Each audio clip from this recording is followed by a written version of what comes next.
Balance of Power, live from Washington, D.C. From Bloomberg's Washington, D.C. studios to our TV and radio audiences worldwide, welcome to Balance of Power. I'm Joe Matthew. Tonight, the rise of political violence and the ongoing manhunt in Utah. The developing news as we come to air this evening as local, state, and federal authorities comb through Utah in search of the person of interest connected to the fatal shooting of conservative activist Charlie Kirk. We'll have the latest info for you as the search for the suspects continues just 24 hours after the deadly shooting. Plus, gold setting new records today, hitting an all-time high after a 5% surge this month alone. What gold's rally says about the country's growing anxiety over its economic trajectory with just days to go before the next Fed meeting. Also tonight, a treasure trove of Jeffrey Epstein emails revealing more about the convicted sex offender's relationship with Ghislaine Maxwell and more with our exclusive report up ahead. And the president's immigration crackdown hitting one of the world's largest automakers. The news from Georgia after Hyundai announced it would delay construction on a battery plant following an ICE raid that left them with labor shortages and kicked off an international outcry. What happens next and how the administration is responding. But we begin with the ongoing manhunt for the suspected gunman who shot and killed conservative activist Charlie Kirk a little more than 24 hours ago on the campus of Utah Valley University. The FBI releasing images of the person of interest in a bid to have the public assist in the search. This comes after the FBI provided an update to the public earlier today. We have recovered what we believe is the weapon that was used in yesterday's shooting. It is a high-powered bolt-action rifle. That rifle was recovered in a wooded area where the shooter had fled. Investigators have also collected footwear impression, a palm print, and forearm imprints for analysis. I can tell you that this was a targeted event. We don't believe that the community is at risk. However, we are exhausting every resource to find him. Speaking to reporters earlier today, the president said, quote, "You don't replace Charlie Kirk. He was a unique man," unquote. And commenting on the manhunt, the president added, "They have a virtual manhunt out there, so we'll see what happens. I hope we get him." Joining us with the latest now, Miles Miller on the state of the investigation in Utah. Miles, what does it tell us that they decided to make this photo public? To what extent are investigators struggling? Yeah, they're really struggling at this moment to figure out who this suspect is. $100,000 is quite a lot of money to be offering in order to find out who this person is. So what we know at this moment is that this is a suspect who jumped from a building in the moments after the shooting, who used a long-range rifle and fired from about 200 yards away from where this all started. You know, one thing that investigators are trying to determine is just who this suspect is and how he was able to plan this and get away. One thing that investigators have, luckily, is a latent print. That's a fingerprint, but it has to be matched to some sort of database or some sort of thing that ties the suspect to the scene. Having this photo alone is not enough for investigators to figure out just what this person may have been planning and who he is. But this photo is going to do a lot for local law enforcement to figure out, okay, did anybody see this person in the moments before the shooting? Did anybody see them after? The suspect threw the gun into a wooded area when he jumped from that scene, and that left a lot of clues to investigators to figure out just who he may be and then to figure out the background of why he may have done this. It reminds me of the difficult decision that investigators faced following the Boston Marathon bombing, whether in fact to put out a photo or in fact a photograph might scare the suspects into leaving the area or the country. Miles, they have no idea whether this person is still in Utah, correct? Yeah, that's right. And it's an all-out search, right? You got FBI, Salt Lake City working with the ATF and local law enforcement, all of it in an effort to figure out who this person is and to get the most details possible. And what we know at this moment is that there's an all-out manhunt, and the investigators did not stop working overnight to figure out who this person is, but they're leaning on those very heavy clues, the gun specifically, doing that trace report to figure out who bought it, if it had been used in any other crime, and if it had been, were there any suspects in that as well? So that's going to be key in this investigation. Miles Miller, thank you so much for your reporting. Earlier today at an event, we'll get back to more of that here. We want to go to the White House. Bloomberg's Kate Sullivan is on the North Lawn here with more. Kate, the president just spoke to reporters as he was preparing to leave D.C. for New York. He's attending the Yankees game this evening. This is the first time we've heard from him since the video he posted from the Oval Office last evening. What did the president have to say?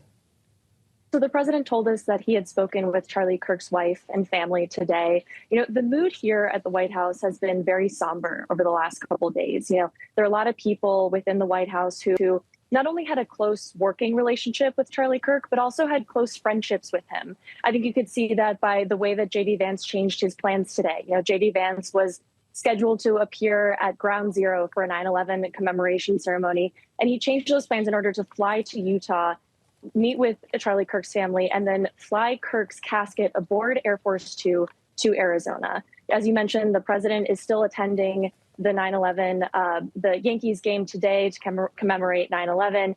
But, you know, I think it's just been very clear today that this murder of Charlie Kirk has really had a big effect on people here at the White House. Do we expect that the president will speak when he gets to Yankee Stadium? How will he use this venue this evening? To the extent that we understand, Kate, there have been many references today to former President George W. Bush's visit to Yankee Stadium following 9/11. Mm-hmm. It's actually unclear what exactly that's going to look like. He just spoke to reporters on the South Lawn of the White House and talked about various issues, including his call with Charlie Kirk's family. You know, I think the ripple effects here when it comes to Charlie Kirk are certainly being felt. You know, there are reports that lawmakers have had to change their events. Their events have been moved indoors. Some have been postponed. You know, I think, you know, it's unclear whether there's going to be any change to Secret Service for the vice president or the president. Secret Service typically does not comment on any security details or any changes there. But in terms of tonight, it's unclear exactly what we're going to see from the president. Kate, thank you so much. Kate Sullivan from the North Lawn of the White House this evening. As we turn to Democratic Congressman Jake Auchincloss of Massachusetts. Congressman, it's great to have you back on Bloomberg TV and radio. Politics has been somewhat tattered by this turn of events, the killing of Charlie Kirk, rolling into what is now today the 24th anniversary of 9/11. And I'd love to hear from you as not only a congressman, but as a Marine and as an American. Congressman, I apologize. It sounds like we have to go to the White House because President Trump is just now speaking with reporters on his way out of town. I hope that we'll have time for our conversation. Let's bring you there now to hear from President Trump. I'm only concerned for the country. Yeah. Mr. President, how do you want to see your supporters respond to this? Charlie Kirk was a big advocate of nonviolence and free speech on campus. How do you want your supporters to respond, sir? I think that way. He was an advocate of nonviolence. That's the way I'd like to see people respond. Say it? Did you speak with his family? I did. I spoke to Erica, his wife, and we had a long talk, and she's devastated.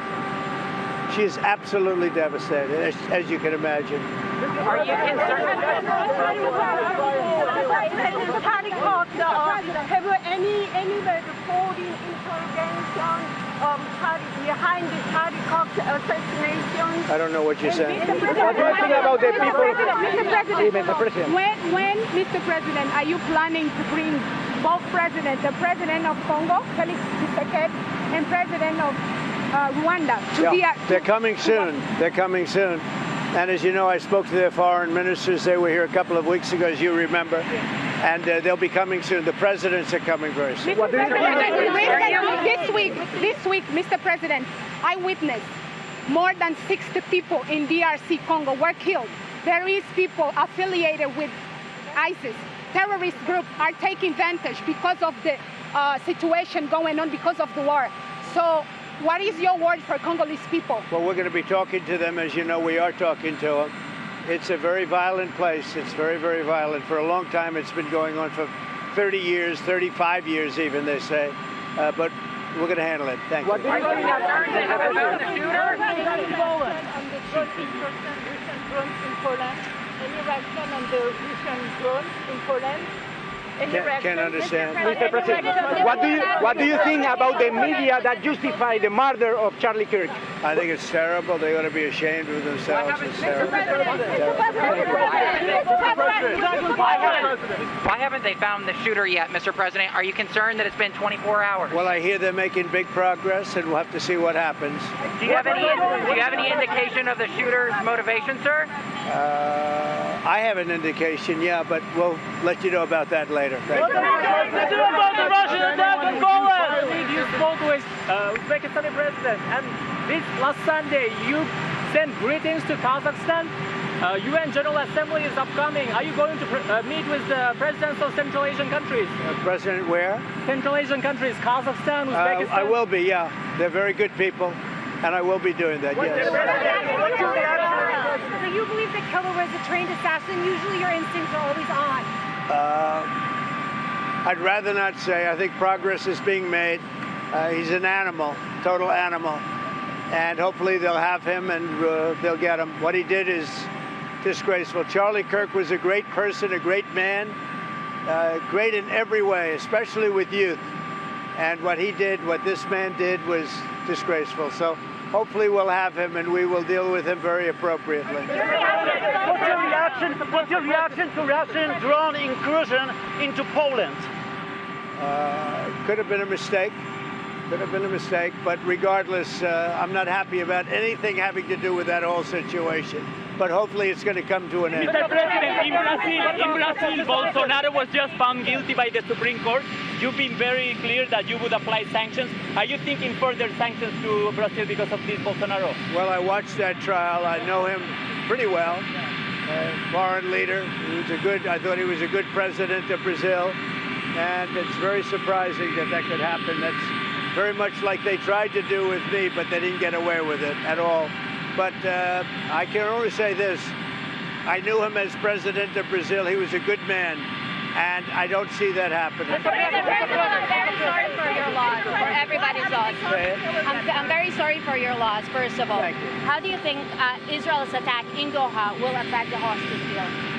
You better say it a little bit more. Where are you from? I'm from Israel. Channel 14 Okay, is like go ahead, do it again. Do it again. How do you think Israel's attack in Doha will affect the hostage deal? Well, hopefully it won't affect it at all. We want the hostages out, and we want them out soon.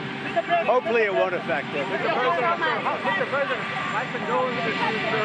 My condolences on the loss of your friend, Charlie Kirk. Can I ask her personally, how are you holding up over the last 3.5 days? I think very good. And by the way, right there, you see all the trucks. They've just started construction of the new ballroom for the White House, which is something they've been trying to get, as you know, for about 150 years.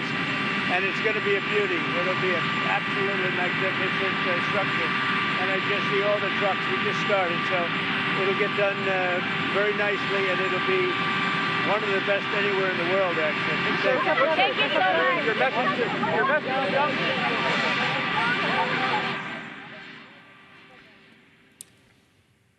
All right, there you have it from President Trump now making his way to Marine One, and he's on his way now to New York, where the president is going to be attending the Yankees game. He did not have much to say about the matter involving Charlie Kirk.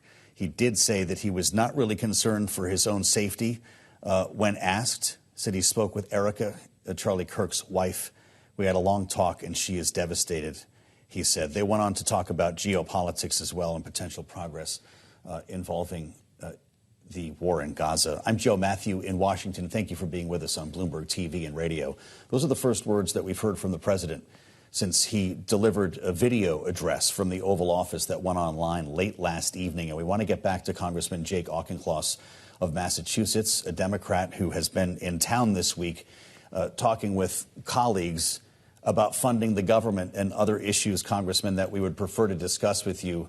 And I thank you for your patience in waiting for the president to speak. There have been a lot of questions about your security, sir, and I'd love to hear your reaction to this moment. The word on Capitol Hill is anger among many Republicans. What are your feelings? What happened to Charlie Kirk is a tragedy and a terror, and the mood on Capitol Hill was devastation on both sides of the aisle, because it's not the kind of country we want to live in, where not just a prominent American exercising his First Amendment rights, but a young father is gunned down. It's unconscionable. And this is a moment for moral leadership. I was heartened to hear the president just now say that he wanted to see the response nonviolent. I think that's important. I think it's important for politicians of all stripes to say that nonviolence must be the course of action. There was a recent poll from, I believe, the New York Times that suggested that up to a third of college students in this country think that it's sometimes acceptable to use violence to shut down speech on campus. That shouldn't be a left or right issue, Joe. That is an American issue. That is not acceptable. We need to have liberal and conservative students on college campuses disagreeing better and never using violence. The president has referred a couple of times to the radical left and did answer one of the questions in the driveway making that reference. He said for years last evening in his video, those on the radical left have compared wonderful Americans like Charlie to Nazis and the world's worst mass murderers and criminals. Is there truth to what the president said, Congressman? Or are you concerned that we're not paying attention to the Democratic members of Congress, including Nancy Pelosi's husband, of course, the deaths and woundings that we saw recently in Minnesota and the arson attack against Governor Shapiro? Should they be part of this conversation as well? Yes, but it shouldn't be part of a gruesome scoreboard about which side is getting attacked by whom. The point is that we as Americans reject political violence. 24 years ago today, this country was attacked in some measure because of the freedom that is embodied in our Bill of Rights and our embrace of vigorous debate to govern ourselves. And it came under attack on September 11th. It comes under attack every time there's political violence or assassination, as we have seen increasingly over the last several years. And we should reject it. I don't want to be keeping score about which side is getting gunned down. I don't want anybody to be getting attacked. Well, I trust you're worried about a blame game breaking out here in Washington, because we've been hearing a lot of and seeing a lot of fingers be pointed. What would you tell your colleagues in the House about the way they might comport themselves in the weeks ahead? I was in a bipartisan meeting this morning, an emotional meeting where members of both sides really expressed their commitment to wrestling with the gravity of this moment and trying to exhibit the moral leadership to resist those calls on the flanks of both parties in moments like this to ignore the better angels of our nature. And I hope that is the mood that prevails on Capitol Hill and in the White House. You mentioned what happened 24 years ago today, and the confluence of these two stories has made it for a pretty difficult time for a lot of folks who I have spoken with on and off the air, Congressman. The fact of the matter is 9/11 is very personal to you. I know that in 2012, you were leading an infantry platoon in Helmand Province. What were your thoughts when you woke up this morning? Always about the passengers on those airplanes, the tenants of those office towers and at the Pentagon, and the first responders, the senseless and horrific loss of life that day. And also, and this was a theme of conversation amongst my colleagues, and also the fleeting unity of that moment. You and I can remember this, Joe, but many of the college students today, a third of whom embrace violence at times to shut down speech, yes, they don't remember this, right? They don't remember 24 years ago. But there was a period in this country where it did feel like we were united, at least in common cause on the big stuff. And I don't want it to be violence that returns us to a higher plane, but we should take these moments of grieving and gravity to try to inspire us to restore some of that union. The president's on his way up to Yankee Stadium tonight. And I keep hearing references today to when former President George W. Bush did the same. I think we can all agree that was a pretty great moment for this country. It was certainly one of the highlights of his presidency. And that was a time when the conversation was about unity. Is this president capable of striking that tone? How should he handle this venue this evening? Hope springs eternal, Joe.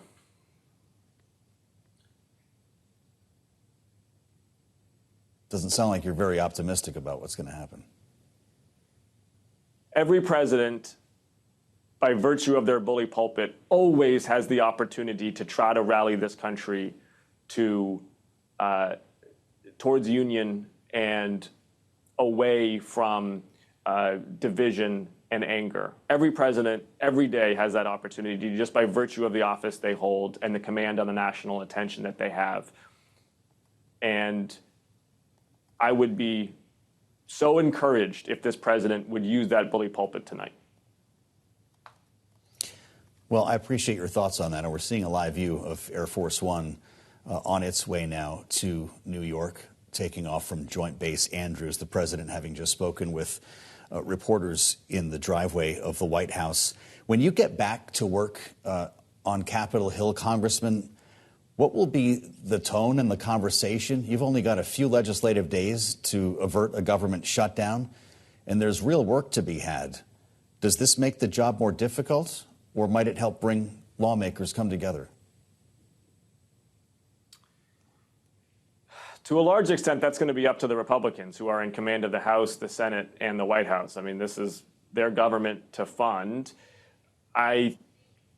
What a good deal looks like, I think, is pretty plain. So they've presided over the biggest tax hike and the biggest cut to health care in American history. So reversing that would be a good place to start. They have cut funding for local police departments. Reversing that would be a strong start. And if they can do the tariffs, the Medicaid, the COPS grants, I think we're in a strong position for negotiations. But the Republicans are the ones who have the gavels. They are the ones who can make this bipartisan, or they can take an already weak economy and make it weaker by dragging the government through unnecessary chaos. Well, I always appreciate getting some time with you, Congressman. Jake Auchincloss of Massachusetts, thank you for your service and for the conversation this evening. We'll have more on the ongoing manhunt up ahead, but first, we move to some of the other big stories impacting the markets. Tonight, we are seeing a major impact on business as a result of the president's immigration crackdown after a raid on a Georgia Hyundai battery plant by ICE that we told you about, resulting in hundreds of detainments. Now, the impact could hit the labor market in the state after Hyundai's CEO said that work on a new battery plant has been set back a minimum of 2 to 3 months after the detainment of more than 300 Korean workers that shocked the industry and has stressed ties with South Korea. The detainees have been sent back to Korea on a chartered flight that's expected to touch down sometime tomorrow afternoon. The operation has cast some doubt on foreign companies making investments in the U.S. For more on how investors are responding to this, plus news on Skydance's potential purchase of Warner Brothers. A busy day now with power moves and Romain Bostic at Bloomberg World Headquarters in New York. Romain? Yeah, it was a busy day and really a conflicting day on Wall Street, of course, as there were a lot of remembrances, of course, as you know, Joe, for September 11th here on the 24th anniversary. But there was also a lot of optimism about where we go forward. And I think that was reflected in a big way in what we saw in the broader markets here. Record highs for most of the major indices here in the United States as the economic picture maybe starts to get a little bit clearer. You mentioned some of the activity when it comes to mergers and acquisitions, the rumors that Paramount Skydance, the newly formed Paramount Skydance, might actually be willing to make a bid for Warner Brothers. You saw shares of both of those companies rally higher. You saw shares of companies in the AI space also rally higher on the back of those earnings that we got out of Oracle just about 24 hours ago. But here in the after hours trade, we are still seeing some concerns about where the economy goes next, particularly when it comes to tariffs. RH, the company formerly known as Restoration Hardware, the shares down about 5% in the after hours trade, missing on several key metrics on their earnings report. But it was really the commentary going forward that drew the most attention. In their statement to shareholders, a headline: tariffs, tariffs, and possibility for more tariffs. That is a direct quote. They went into extensive detail about how tariffs are affected their business. Tariffs in China, and of course those 50% tariffs on India that they say have particularly hit it hard when it comes to its rug business. The company telling investors that they expect potentially even more issues up ahead, and they're trying to move that supply chain here to the U.S. is not a multi-week or even a multi-quarter process. It is multi-year. It is trying to do that, but it's going to take a little bit more time. It also made some really pointed comments about inflation here on a day where we got yet another inflation report, one that showed benign inflation. But according to RH, and I'm going to quote them directly, Joe, they said that significant inflation that we believe will start to become evident in the second half of this year and then accelerate into 2026 and beyond. Fascinating stuff, as always, Romaine. We should note Senator Elizabeth Warren is now calling for the block of that potential Skydance-Warner Brothers merger that we just heard about. Bloomberg's Romaine Bostick with Power Moves every evening here on Balance of Power, helping us connect the dots between Washington and Wall Street. Thank you, as always, Romaine. Coming up, the latest on the manhunt for the person of interest and the Charlie Kirk shooting. And more when we speak with Brian Grant. You'll want to hear this conversation, a former member of the U.S. Secret Service. His experience and unique viewpoint coming up next on Balance of Power on Bloomberg TV and radio.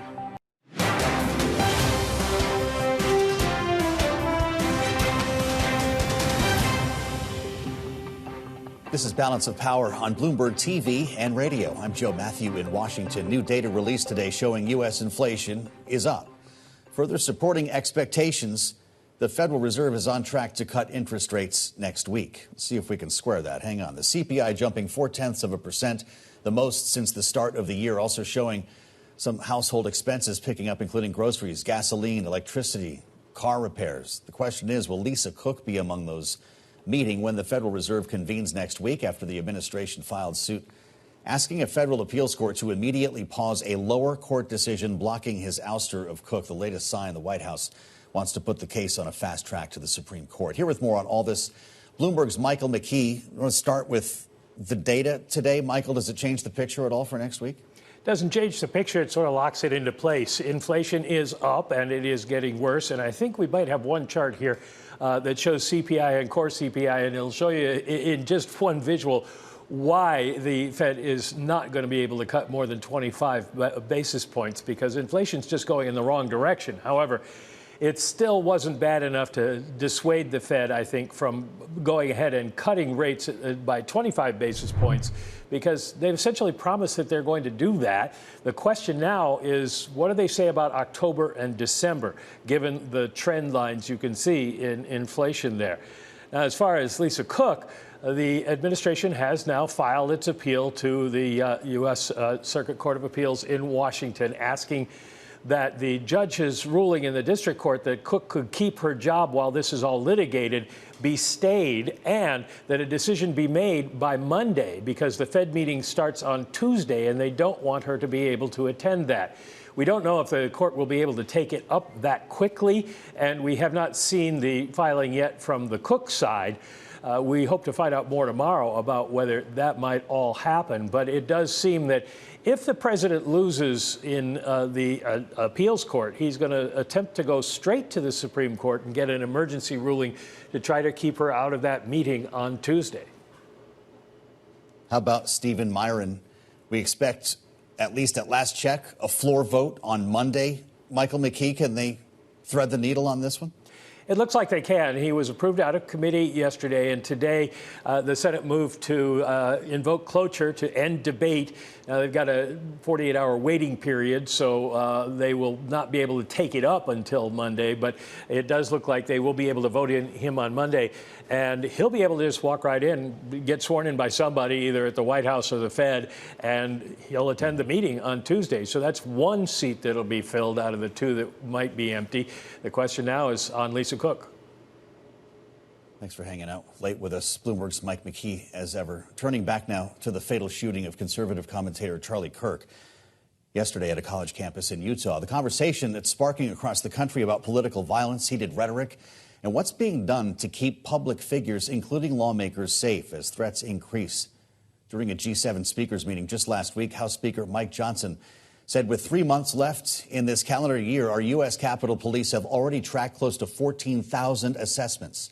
So we went from 9,000 last calendar year to 14,000 already this year and counting. Here's more about what Speaker Johnson said that day, specific precautions that are currently underway. This month and last, we have started a pilot program of a small financial allowance for each member of Congress, if they wish to avail themselves of it, to hire personal security. We have 435 members in the body that I lead, and the annual cost of providing a full security detail bodyguards for everyone is, it would be, like $1 billion+ or something. So annually, it is taxpayer funded, but, desperate times call for desperate measures. Raises some tough questions. Joining us now with his expertise and analysis, Brian Grant, Associate Dean of Technology and Assistant Professor Cybersecurity at Maryville University. He was a special agent with the U.S. Secret Service from 2009 to 2015. Professor, welcome back to Bloomberg TV and Radio. I'm sorry that we're joined again on a tragic occasion, but how would you answer these questions about providing security details, yes, to the tune likely of $1 billion a year for lawmakers? Is it time to start considering this for real? Well, first, thank you for having me on. And yes, that is very, very, very tough question. The security details, the things that you need to secure an outdoor rally, such as the one where we have the fatal shooting today, those things cost a lot of money. Budgets are very, very constrained now. And so when you think about the manpower that's needed at not only a local level, but a state level and a federal level, there are some tough questions that are going to have to be asked in Congress, and whether or not we can really fund the necessary requirements to keep our lawmakers safe. Now, political violence is not new, of course, in this country, which is why you had the job that you had, Professor. But when you left the service in 2015, that was a different world than we're living in now. Have the risks for elected officials heightened to the point where we need to take a different look at this? Yeah, I absolutely think we need to take a different look at this. The risk associated with, online violence, whether it be cyberbullying or physical violence of that nature, coupled with our political figures having to boost up security teams. We're talking about outdoor rallies that average 3,000 to 5,000 to 7,000 people. And some of these rallies are only guarded, between you and the protectee with bike rack or maybe even less, a mesh fence. So the number of bodies that need to secure something like that, the number of man hours that need to be put into providing intelligence assessments to really ascertain whether or not the likelihood of something of this nature could possibly happen or not, and coupled with the decrease in the federal workforce that we're seeing as well, which I think is very, very key. You need to look at all of those things from a macro level and really decide on what the priorities need to be, and sooner than later. No, I don't know your thoughts on how the president should be protected this evening, or whether this story changes any of the protocol on the way the Secret Service would manage a venue like Yankee Stadium. But of course, he's going to be in the stadium with thousands of people. And I recall his trip out to dinner the other night, Professor. He went to Joe's Stone Crab, about a block away from the White House. And once he got inside the venue, of course, he was surrounded. He had the motorcade to get there. He was surrounded by his detail outside. When he went inside the restaurant, he was faced with protesters from Code Pink, some of whom got to be within feet of him and the Secretary of State and others who were with him. How is the Secret Service handling this evolving threat? Certainly after Butler, but when you see an event like that the other evening, doesn't that make you question what's going on now? I would imagine that the Secret Service detail, and in particular the Presidential Protection Division, is trying to keep those types of events, those types of sites at a minimum. There's always a constant struggle between the Protection Division and maybe staff and how you want things to necessarily look. But at the end of the day, does that trump actual security? And whether it be outdoor rallies or whether it be maybe putting particular protest groups in a particular area that you can monitor both from an elevated level, those are the things that I think should come to the forefront. But that's a constant battle, between, the staff and like I said, the Protection Division. Well, we all remember former President George W. Bush wearing Kevlar when he went out to the pitcher's mound at Yankee Stadium following 9/11. Now on this 24th anniversary of 9/11, I don't suspect we're going to see Donald Trump on the field. Would you keep him in a skybox tonight? What would be the safest outcome? I would try to have the president protected at all costs from any kind of open air rallies, facilities, everything would be covered, from my perspective. Yeah. And even then, in this particular instance, the reporting says that there was no use of magnetometers or things of that nature. Those sites you want to have as sterile as possible so you can have an idea of what's close to you and what's not. And even at 200 meters, right? Even at 200 meters, elevated position, unfortunately, what occurred happened. But you have to contain a site as best you can and know what's inside of that site, and then have eyes on everything from the outside. And moving forward, I am pretty sure that the Secret Service is going to do everything in their power to make sure that we are using hardening locations as much as possible. Talk to us lastly, Professor Gant, about the investigation that's underway right now. There's a $100,000 award, and photographs of the suspected shooter have been made public. What does that tell you about the struggles investigators are facing? With this particular individual, being able to slip out, being able to blend in as a college student from the clothes that he wore, being able to slip off that rooftop, tells me that it was well planned on down to the pictures that you're showing right now with the hat, the glasses, trying to camouflage facial recognition, which I'm sure is being used as much as possible. Canvassing the neighborhood, looking for any kind of video, door cam video, things like that. This was well planned out, and I'm not sure if investigators are able to handle the number of tips coming in. Hopefully, there's an all-out effort to run out those leads, because that's what you need to do. No tip is a bad tip. Every lead needs to be ran out to find out and try to piece this puzzle together. So my heart goes out to those putting in all those hours needed to come to this conclusion. But I have faith in law enforcement that something will come up here pretty soon. Appreciate your insights, sir. Brian Grant, Associate Dean of Technology and Assistant Professor of Cybersecurity at Maryville University, former special agent with the U.S. Secret Service. Thank you again. We'll have more on the manhunt with our political panel up ahead and the political ramifications surrounding this whole story. But now to a Bloomberg exclusive after our reporters obtained a cache of more than 16,000 emails from Jeffrey Epstein's private Yahoo account.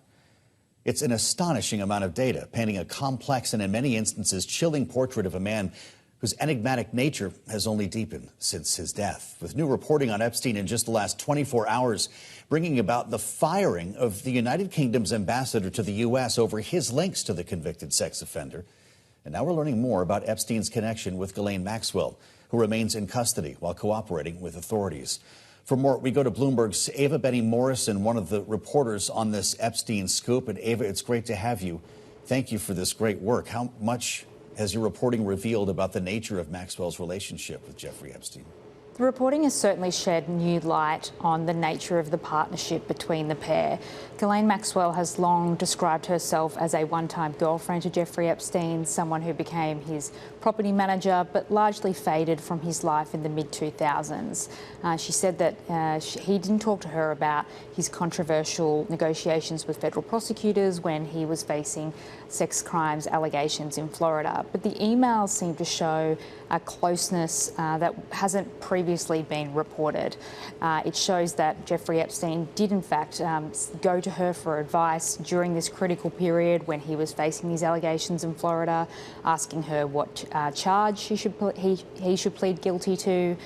They discussed a shared fertility procedure, and in turn she provided emotional and logistical support, helping him wind down his affairs as he was going to prison, and even expressing her sadness and devastation at the predicament that he was in.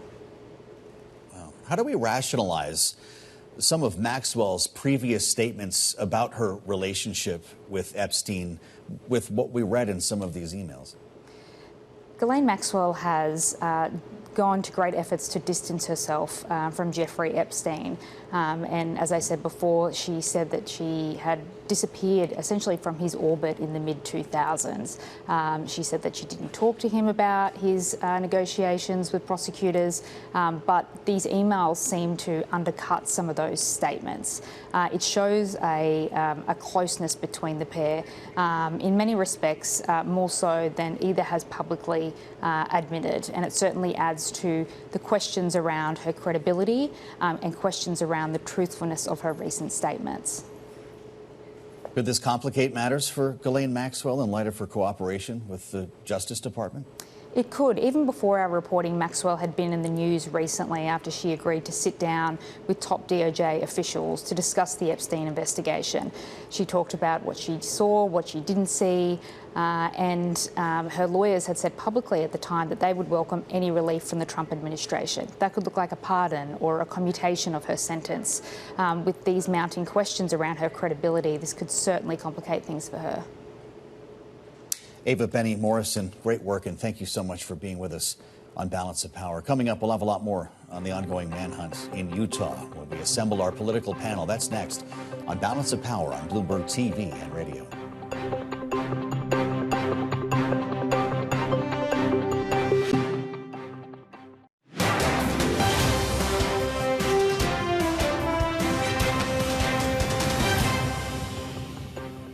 This is Balance of Power on Bloomberg TV and radio. Thanks for joining us. We've had a lot of news tonight from Utah, from Washington as well, where the president spoke a few moments ago, commenting on the ongoing manhunt for Charlie Kirk's shooter. He's on his way now to New York, and joining us with their reaction to this story and a lot more, this evening's political panel. Republican strategist Matt Gorman is back with us, executive vice president at Targeted Victory, and Democratic strategist Arshi Siddiqui, founder, CEO of Bellwether Government Affairs. It's great to have you both with us. This is a difficult conversation we're having today in Washington, and I appreciate your both being a part of it.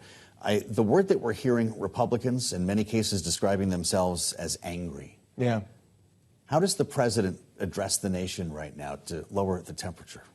I can't tell you how many people that work in senior Republican politics today, work in the White House, didn't just meet Charlie Kirk, but knew him. Yeah.